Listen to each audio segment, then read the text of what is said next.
Islam Makhachev must have the most incredible squeeze. His squeeze must be out of this world.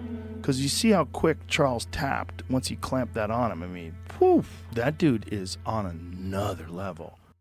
If Jan has chances, you mean to beat Islam? Yeah.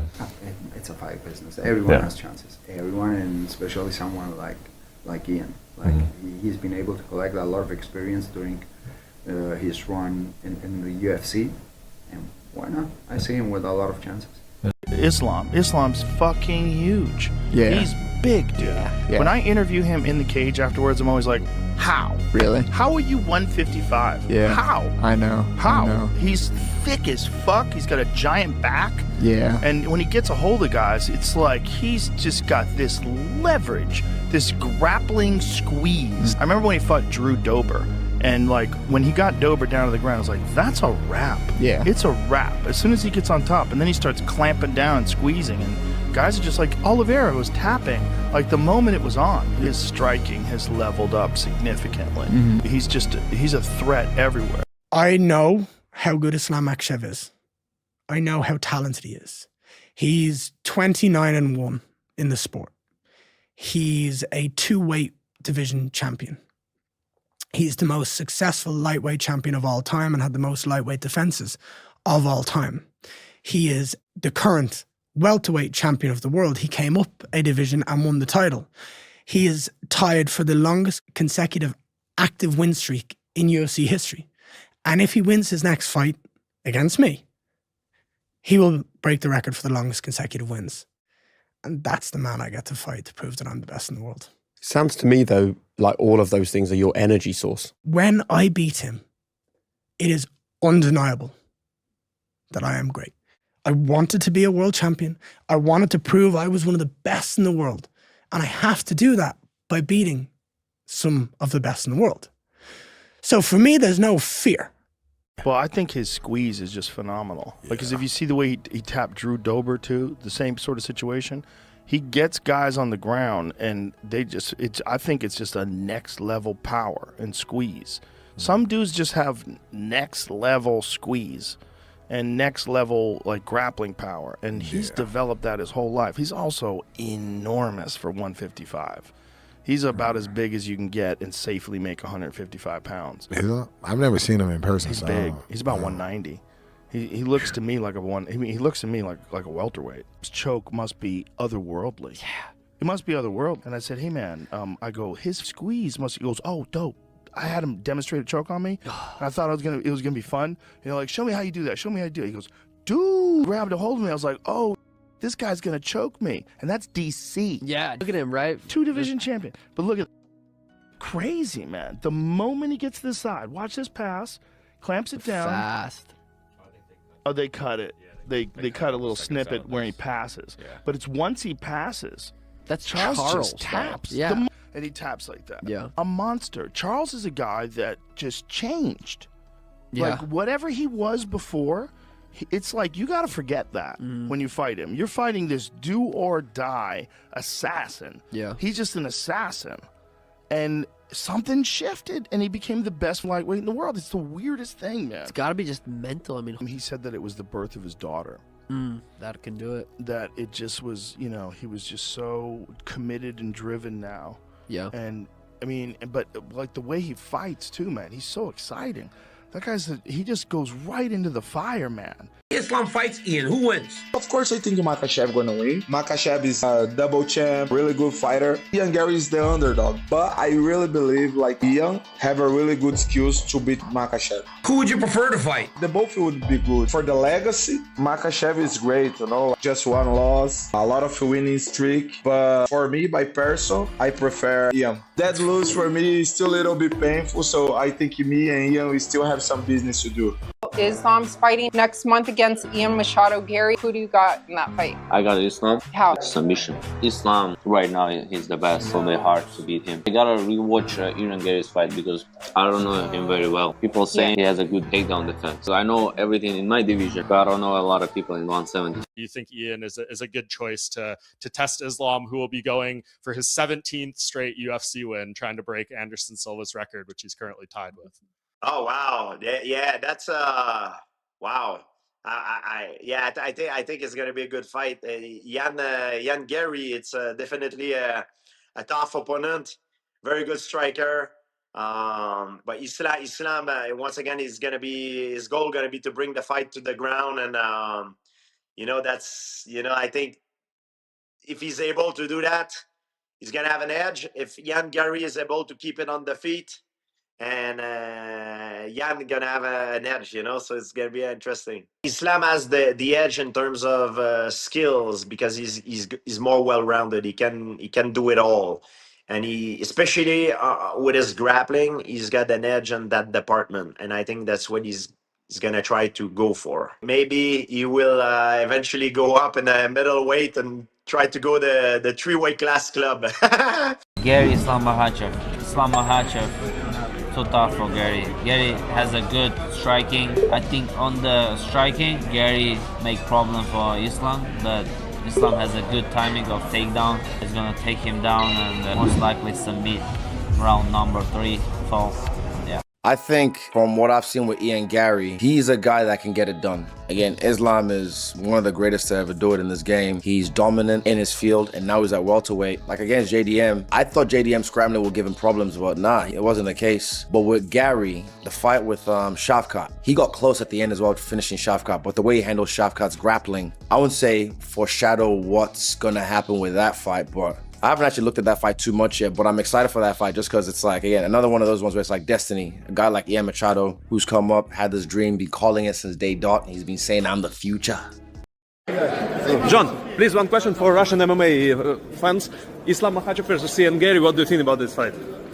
Oh, I'm going with Islam because he has a wrestling background, and it's hard to beat wrestlers. So Islam. He may just be one of the greatest fighters in the world. Right now, it's me and maybe him. So I encourage him to keep going. Joe Rogan has watched Islam Makhachev fight up close for years, and when he sat down to break down the champion's welterweight title defense against Ian Machado Garry, he didn't hold back on exactly what makes this matchup so dangerous for everyone involved, including Makhachev himself.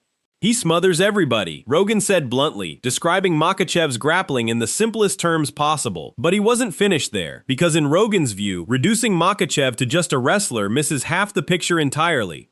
His striking is dangerous as, Rogan added, pointing specifically to the head kick that dropped Alexander Volkanovski at UFC 294. I don't care if Volkanovski took it on 11 days' notice. He's still head kick. Rogan went further, breaking down exactly why that striking threat changes how opponents have to approach the fight. He's got a sneaky left head kick, high kick. It's nasty. He people up standing up. And that's part of the problem, is that you get accustomed to thinking about this guy, and then all of a sudden, being held down for 25 minutes and just having a boring fight. That combination, real knockout power paired with suffocating control, is exactly what Rogan describes as the nightmare scenario for anyone stepping in against Makhachev. He's a phenomenal wrestler, a phenomenal grappler, Rogan said. And if you allow him the ability to stay on top and utilize his grappling and his wrestling, he can suffocate you and just lie on you like a weighted blanket, and you'll just find it so hard to move. He didn't stop at describing the technique either. He described what it actually feels like to be on the receiving end of it. That's not fun for anyone. It's not fun for me, it shouldn't be fun for him, and it's definitely not fun for anyone watching. Then, referencing Makhachev's most recent title defense specifically, Rogan added, he did exactly that to win the world title fight, and I feel like that's the worst case. When the conversation turned specifically to Garry, Rogan gave his actual prediction, and it leaned heavily on one specific factor. I assume that Islam's going to win that one, just because of his wrestling pedigree, Rogan said. To be able to dictate if the fight's going to be standing or on the ground, it's a great gift. He was careful to frame this as an objective read, rather than a personal preference too. I'm not rooting for anyone in that fight, because I don't know either one of those guys on a personal level, but I'm assuming that Islam's going to win. Rogan also made clear how much he's genuinely looking forward to simply watching Makhachev compete again, given how infrequently he actually fights. You're lucky to see Islam fight once a year, or even it's just hard. But the fact that we get to see him fight Garry, it's going to be a sick fight. That respect for Makhachev's overall danger runs throughout the broader conversation happening across the MMA community right now, but it's far from unanimous, and that split is exactly what makes this fight so compelling heading into August 15th. Other voices in that same discussion pushed back hard on the idea that this is a foregone conclusion. One analyst put it plainly, describing Makhachev's chain wrestling as a freaking problem, while acknowledging Garry's own excellent takedown defense. But he also flagged what he sees as Garry's biggest obstacle to actually finishing the fight. Ian doesn't have knockout power, he said. In order to get Islam out of there, you have to have that one shot, that Hail Mary in the back of your pocket. Ian just doesn't possess that kind of power. That same voice also offered a specific mechanical prediction for how the fight likely ends, drawing directly on what happened when Garry faced Shavkat Rakhmonov, one of the few fighters to genuinely trouble him on the ground. I think Islam will get him down, and I think Islam will probably submit him, he said. If you look at where Rakhmonov had Ian, people can get to him, and if someone like Islam gets to him, it'll be a long night for Ian. He was careful to note Garry's unusual physical tools too, calling him very tricky and very long-rangey, which he believes makes for a genuinely interesting stylistic clash, even while ultimately favoring the champion. Not everyone in that conversation agreed even on the basic outcome, though. One voice was blunt about his read on the striking exchanges specifically. I feel like he's going to stuff some takedowns and just look really, really good on the feet, he said, predicting Garry would use superior footwork, cage awareness, and distance management to control large stretches of the fight, adding that Garry would simply be the bigger man on fight night. Another host chimed in with an even more direct pick. I have a feeling Ian's winning, he said, comparing the shock of that potential outcome to other recent upsets that once seemed unthinkable. If you would have told me 6 months ago that Topuria was going to lose to Gaethje and Makhachev's going to lose to Ian Garry, I wouldn't believe you, but it could be our reality. That genuine disagreement extends into how each side actually reads the styles clashing here. Makhachev's path, according to nearly everyone breaking this fight down, is straightforward in theory, even if difficult in execution.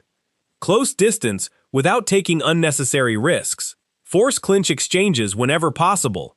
Mix striking with level changes to keep Garry guessing. Once he establishes top position, drain Garry's energy and make every single minute of the fight physically exhausting until a finish presents itself.